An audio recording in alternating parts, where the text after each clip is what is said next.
Bom, a gente volta a falar do mercado financeiro, da economia do país. Agora há pouco eu falava da queda no Ibovespa, principal índice da Bolsa Brasileira, na casa dos 2%. Agora a queda já chega a 4,05%, na casa dos 106 mil pontos. E o dólar comercial, que tinha uma alta de pouco menos de 2%, agora já passa os 2% de alta, 2,23%, valendo R$ 5,68. E a gente vai conversar sobre isso com o economista Cláudio Fristach, sócio-gestor da Inter B Consultoria.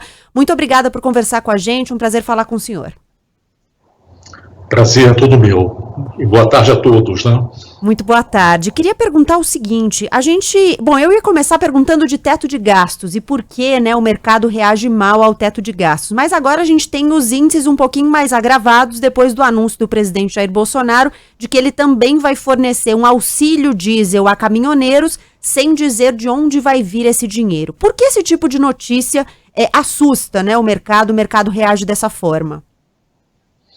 Olha, eu acho que o que nós temos são notícias individuais, mas o que está por detrás disso é o questionamento do próprio quadro fiscal, o quadro de referência que, no fundo, dá estabilidade macroeconômica, né, para o país. E sem estabilidade macro, nós vimos outros países, Argentina, Venezuela e muitos outros países, e a nossa própria experiência, que a ausência de estabilidade macro, de perspectiva de estabilidade macro, de âncora fiscal, afinal de contas, que é o teto de gasto, que é o principal âncora fiscal junto com a lei de responsabilidade fiscal, as expectativas dos agentes correm solta, se deterioram muito rapidamente, e os agentes começam a correr para um dólar, como medida de proteção, vendem ações. Enfim, os juros estão empinando para cima, né? Sobem. Isso vai ter um impacto, já está tendo um impacto considerável na inflação, e todo o arranjo que nós tínhamos até poucos meses atrás, ele está sucumbindo a essa corrida ao populismo. Na realidade, a corrida no seguinte sentido: você tem um governo, não tanto o Ministério da Economia, que o Ministério da Economia está tentando segurar, mas está cada vez politicamente mais frágil, mas é uma aliança do Planalto com o Centrão, apenas pensando na reeleição e no imperativo da reeleição, competindo com o ex-presidente Lula, que já disse que está certo, o que eles estão fazendo é certo, ou seja, nós temos que fragilizar ainda mais o nosso fiscal, o quadro fiscal, porque o interessante é que ele está reafirmando que não tem nenhum problema, que o que o presidente Bolsonaro está fazendo é certo e que quando ele entrar ele vai fazer mais ainda. Então a maneira que os agentes estão reagindo a isso é muito natural. Você tem populismo versus populismo. Então, evidentemente, o resultante disso é populismo ao quadrado, entre aspas, ou seja, nós vamos ver realmente, estamos vendo nesse momento uma situação de crescente fragilidade. Isso em relação ao fundamento fiscal da nossa economia, na ausência do qual, enfim, dólar se valoriza, o real se desvaloriza, a inflação sofre, quer dizer, a pressão sobre os preços aumenta, como nós já estamos observando, né? Os juros sobem, e ano que vem, esse final de ano já vai ser complicado por crescimento econômico. Ano que vem nós vamos ter possivelmente um ano, na melhor das hipóteses, de estagnação. Eu ia perguntar ao senhor, o senhor menciona alguns itens aí na sua primeira resposta, eu ia perguntar ao senhor sobre o impacto na vida das pessoas, né? A gente sempre tenta trazer mais perto para a vida das pessoas, porque às vezes quando a gente fala de mercado financeiro, as pessoas pensam, puxa, mas eu não invisto em ações, eu não tenho, né, não tenho dólares, não tenho intenção de viajar para fora, mas são indicadores que vão trazer consequências para a vida das pessoas. O senhor mencionou a inflação, por exemplo. Sem dúvida. Eu acho que essas coisas não são separadas, né? Às vezes elas aparentam ser separadas, mas elas estão muito juntas. O que acontece no mercado, o que acontece com os preços básicos da economia, juros, câmbio, tem um impacto direto na vida das pessoas. Fora da estabilidade, nós já vimos esse filme no nosso país. Nosso país teve há poucos anos, poucas décadas atrás, uma inflação diária de 1,2%, 1,3%. Um completo descontrole, enfim, monetário e fiscal. Ou seja, nós já vimos esse filme antes, nós não queremos repetir em hipótese nenhuma. A situação de instabilidade que nós estamos vivendo se traduz concretamente em preços mais altos. Inflação, preços mais altos no mercado, preços mais altos na bomba de gasolina, no diesel, preços mais altos em todos os preços na realidade, porque agora todos começam a reajustar. Eu acho que é importante lembrar o seguinte, nós temos uma economia que ainda é em grande medida indexada. Nós temos memória inflacionária.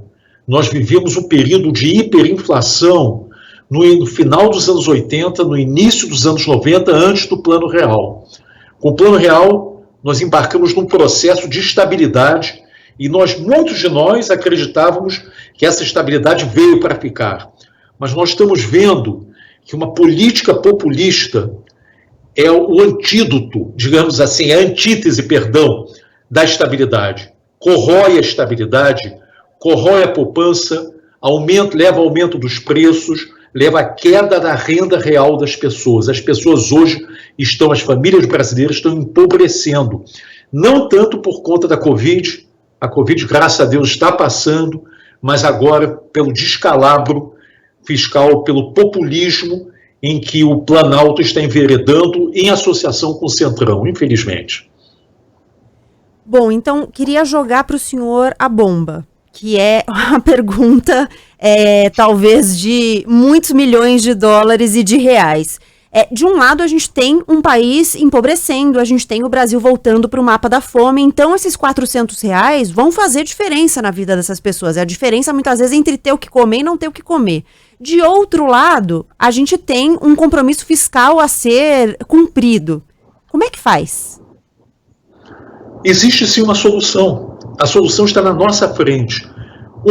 Evidente que nós temos que apoiar as famílias mais pobres, nós temos que suportar essa transição muito difícil que nós estamos vivendo. Mas nós temos que ter responsabilidade fiscal. Não é uma quadratura do círculo. Na realidade, os recursos existem.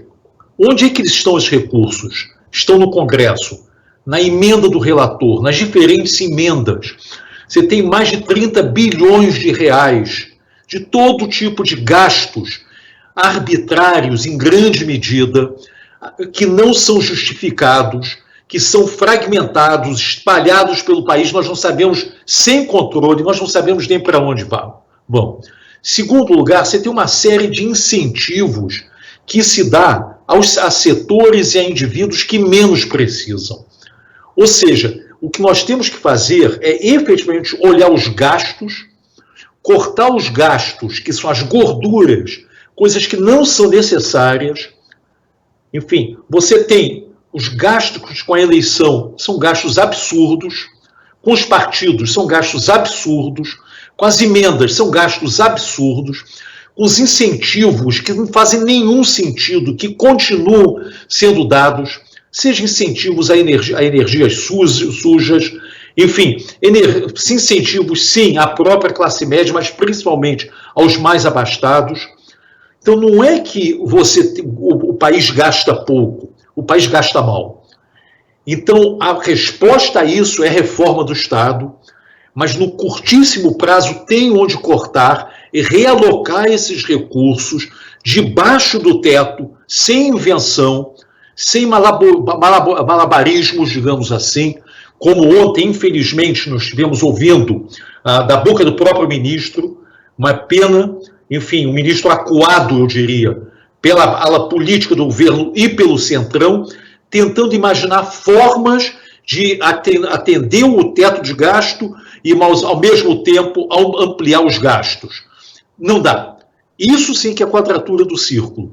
Então nós temos que realocar recursos que hoje não tem sentido, são desperdiçados, basicamente é para atender os interesses políticos de curto prazo de alguns segmentos e realocar, sim, para as pessoas que mais necessitam. Mas não é isso que está sendo feito dessa forma, não sabemos disso. Tá?